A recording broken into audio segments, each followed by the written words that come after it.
that the Holy Prophet Muhammad sallallahu alaihi wasallam was mentioned by name in the Bible. I have read the Bible through many times. And others such as I have read it many more times. What has happened is this. The Old Testament, according to Christian authorities, was preserved in the Hebrew language. In the Old Testament, in the Song of Solomon, chapter 5, verse 16, in the Hebrew language, it reads, Hikko mamittakim vi kullo Muhammadin zahdudi vi zahra'i bainat Jerusalem.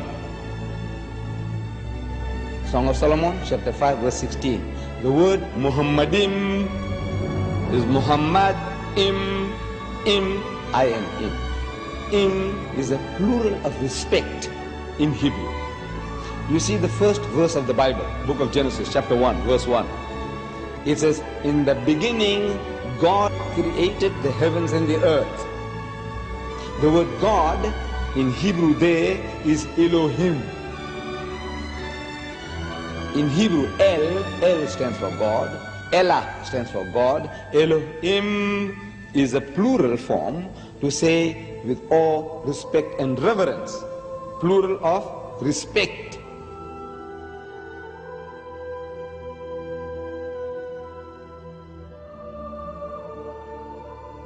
The word is there in the Hebrew language. In the original, what they call original, it's there. But they have translated that in English as altogether lovely. So this beloved of mine is altogether lovely, says Solomon. You can't associate with the word Muhammad. You read it 1,000 times, altogether lovely, altogether lovely. Or let's say in another language, the praised one, the praised one. Muhammad means the praised one. But he said the praised one, the praised one. You can't think that he's talking about Muhammad, though Muhammad means the praised one.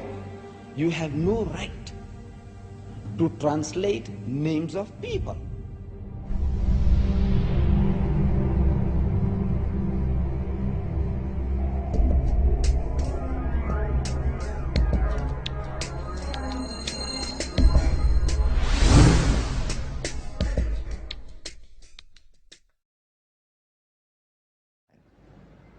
إذ قالت الملائكة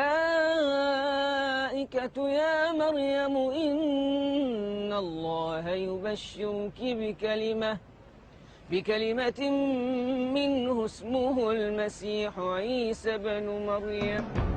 The story of Jesus' birth is narrated in vivid detail in the Quran. As in the Bible, an angel tells Mary she is pregnant despite being a virgin. But the story of what follows then changes completely. In the Bible, Mary's role is limited to the passive mother of Christ. The Quran gives accounts of her ancestry, her birth, her childhood in the Temple of Solomon, and as mother of Jesus. She's the only woman mentioned by name in the Quran.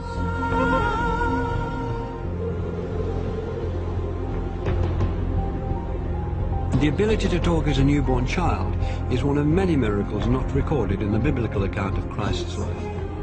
We have more sayings in the Islamic tradition about Jesus than you'll find in the Gospels themselves.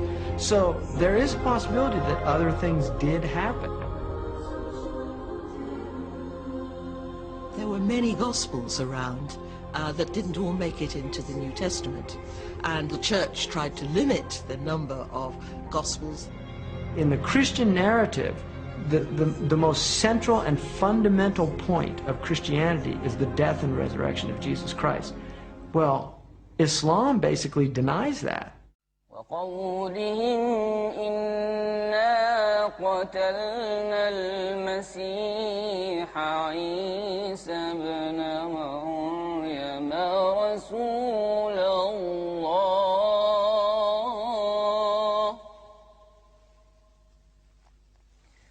وما قتلوه وما صلبوه ولكن شبه لهم. To find the story of Christ's crucifixion and resurrection being changed is too much for some Christians. J. Smith is an evangelical Christian who spent 25 years studying Islam. He's dedicated to disproving the Quran's version of Jesus' last day on earth. If Jesus were to come down to Speaker's Corner, I would imagine he'd get up on the ladder like I'm going to get up on the ladder. What he would say to Muslims specifically is, he would probably confront them with what they've done to him, what their scriptures have done to him, not them personally, what their scriptures have done to him by taking away his divinity, by also suggesting that the greatest act of history, the most sacrificial act that anybody has done, to die for mankind, God himself to die for that which he's created, has completely been eradicated, has completely been thrown out of their scriptures. The essence of Islam is submission to the absolute, to the divine. And that's where salvation lies, in submission to the divine, or at least a recognition of the divine.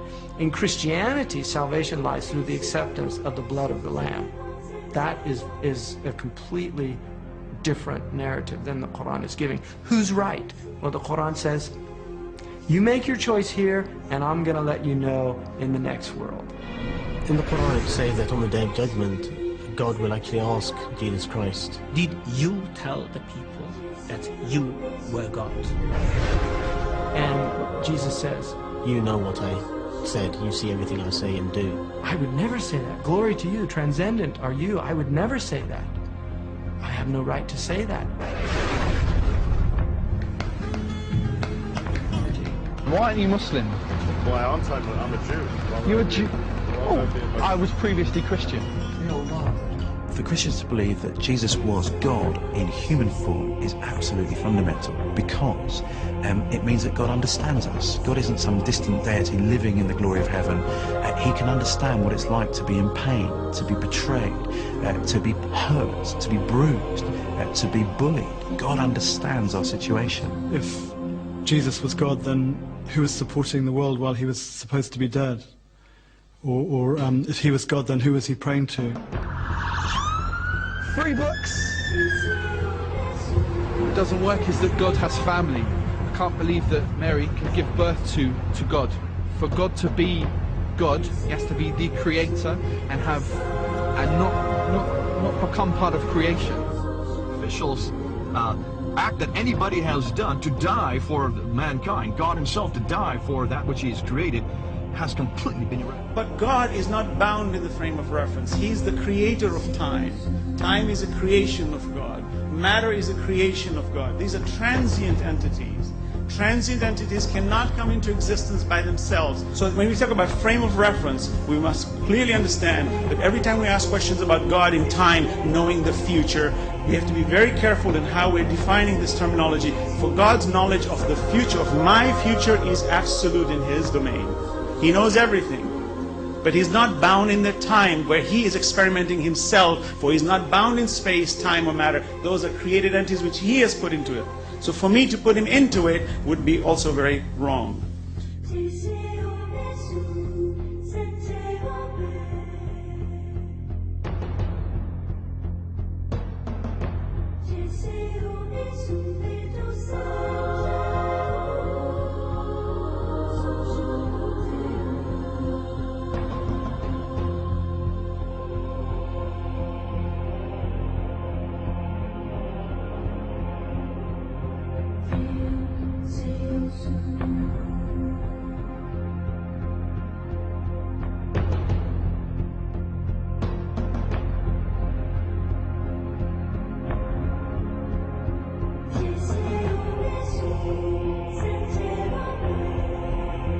Prophet Adam was created from no female and no male. Eve was created from one male and no female. Jesus was created from one female and no male.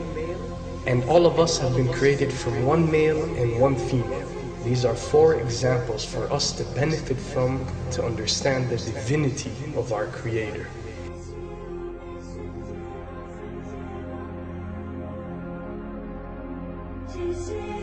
Then there is no difference that cannot be overcome between Christianity and Islam.